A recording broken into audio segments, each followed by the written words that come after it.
What's going on, guys? Welcome back to the channel.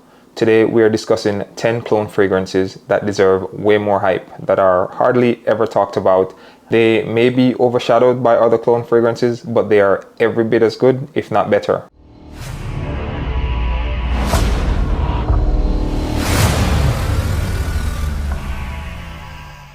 And welcome back. Hope everybody's doing well. And if this is your first time coming across this channel, go ahead and hit that subscribe button, and welcome to the Frag Styles family. Without further delay, we're going to go straight into the list. The first fragrance on this list is FOMO Gary's Den. This is the cheapest alternative to Dior Homme Parfum, and it manages to capture that dark, lipsticky, iris, boozy feel. The original in itself is a holy grail fragrance, and this cologne is no slouch, with great longevity and great projection. The opening is a bit synthetic, as with most clones, but after about 3 to 5 minutes, it jumps right into the scent profile of Dior Homme Parfum. As you transition through the mid of this fragrance is where they differ quite a bit. Gary's Den does offer quite a bit more freshness from cardamom in the middle, whereas Gary's Den is a bit more resinous and a bit sweeter. Overall, Gary's Den is a great clone or alternative to Dior Homme Parfum, and for the price of around $40, it's very hard to beat. Number 10, Gary's Den. Number 9 comes from the house of Riffs, and it is Avant Garde.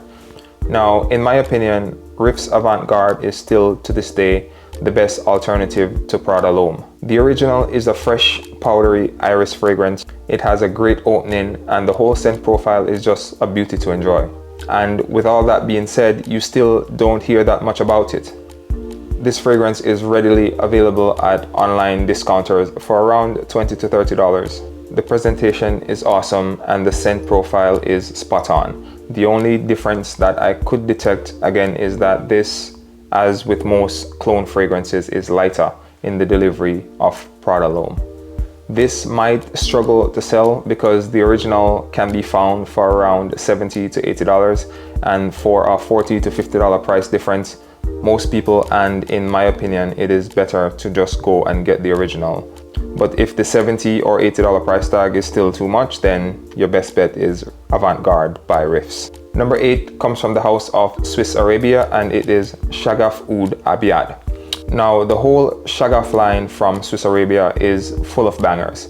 From the original Shaghaf Oud to Shaghaf Oud Tonka, the fragrances are all amazing and the bottle displays are just as good. Shaghaf Oud Abyad is a clone of Interlude by Amouage, and this one tones down the oregano and smoky profile of the original and makes it into this soft, leathery, fruity. It's still smoky, but that heaviness and spiciness from the oregano is being toned down drastically in this. I know Amouage did come out with a flanker to Interlude called Interlude Black Iris, which I do have, but I feel like that one is nuttier and sweeter than the original, and this does not follow in that direction. This is still smoky, leathery, dark, incensey perfume.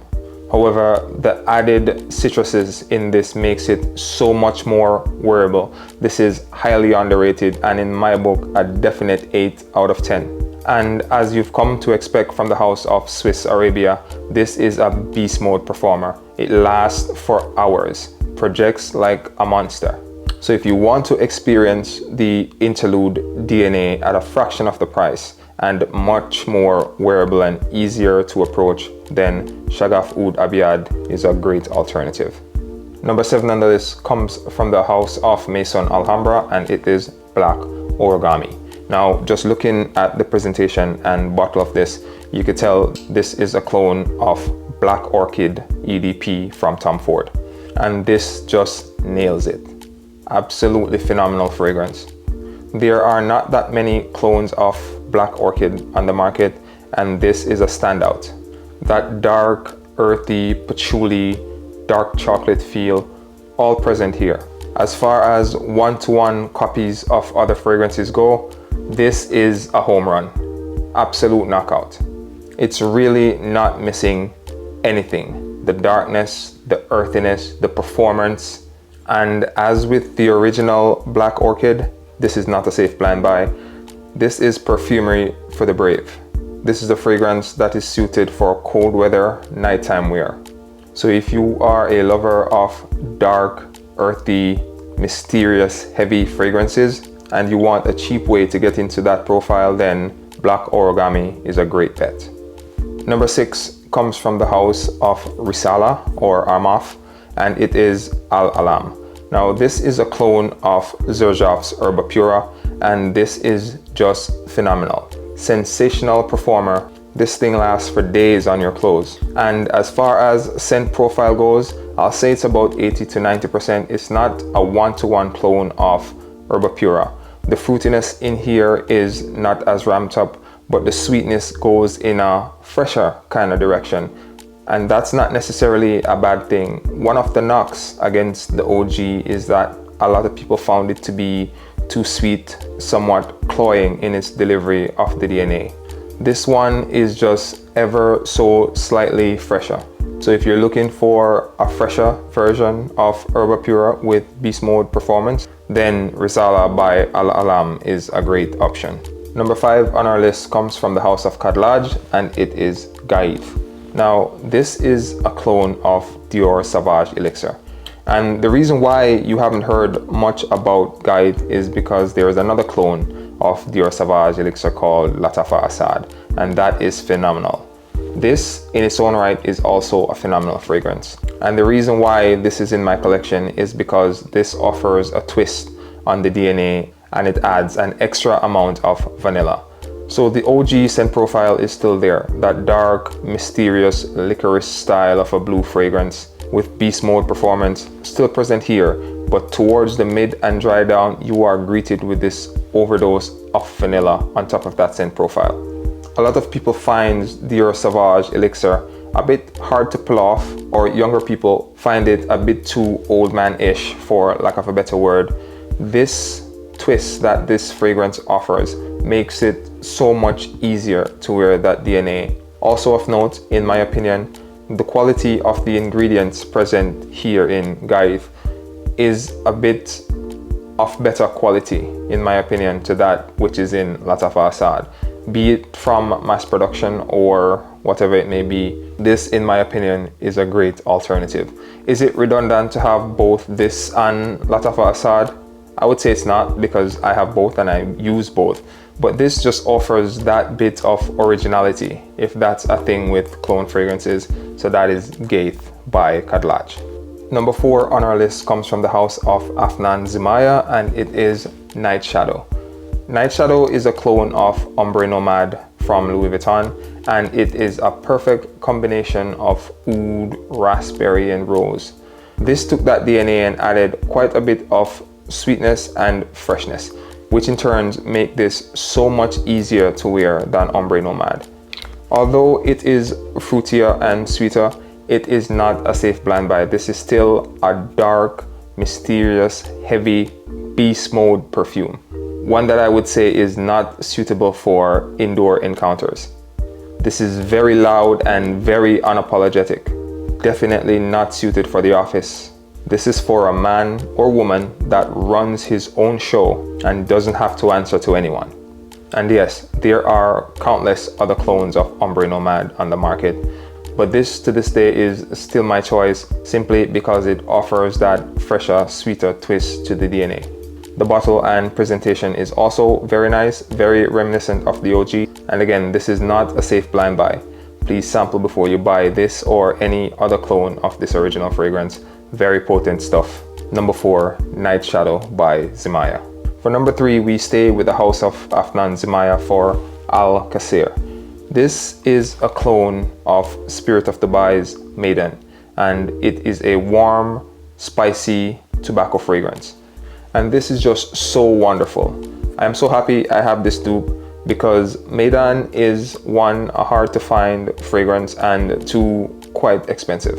A 50 ml retails for I think around $200 to $250, and this takes that DNA and nails it. Spot on clone for Maiden. It has everything: the spiciness, the woodiness, the performance. This will last next day on your skin. You have to wash it out of your clothes. There are other clones of Spirit of Dubai's Maiden on the market, but this one flies so under the radar and it is dirt cheap at around $25. This is by far one of the best hidden gem as far as clone fragrances or cheap fragrances go. Number 3, Kaser from Zemaya. Number 2 comes from the house of Armaf, and it is El Cielo. Now, El Cielo is a clone of Invictus Aqua. It is a fresh blue lavender fragrance with vanilla. And while there are hundreds of Invictus style or Invictus clone fragrances on the market, what really draws me to this, besides the price of around $22, is the performance. This thing will go for 12 hours on your skin. You spray it on 4 to 5 times and you're good for the whole day. And it smells freaking amazing. Obviously, there are great degrees of synthetic ingredients in this, because fresh fragrances aren't supposed to last as long as this thing does. But if you're looking for an alternative to Invictus Aqua and Rasasi Hawas is out of budget, then your next best bet should be El Cielo from Armaf. And the number 1 fragrance as far as underrated clone fragrances go is Stag Neuf. Now, this is an extrait and it is a beast mode performer. Crazy projection, really loud fragrance, and it is a clone of MFK Grand Soir. Now, I know that the hyped up clone for MFK Grand Soir is Eternal Oud from Latafa. It does offer a plum note at the top, but this one, no variation from the original DNA. This is a 1-to-1 copy of Grand Soir. And can we just take a minute to appreciate this bottle? I love the presentation of this fragrance. It's very simplistic, but very chic and very classic. And what's on the inside matches what's on the outside. And once you spray this on, it hits right away. There is no harshness, no synthetic opening as you find with most clone fragrances these days. It is just sweet, warm, resinous, chocolatey vanilla. It is one of those few clone fragrances that you actually enjoy from opening to dry down and cannot wait to spray on. Again, like the OG, it is suited for colder weather, but I love this for intimate encounters as well as dressing up and going out. And yes, it is criminally underrated, but if you know about this stuff, you know, and if you don't know, well, you need to find out, because this is an absolute stunner. So thank you for watching, and let me know if there's any that you would have added to this list. So until next time, stay fresh, stay classic, and I'll see you in the next one.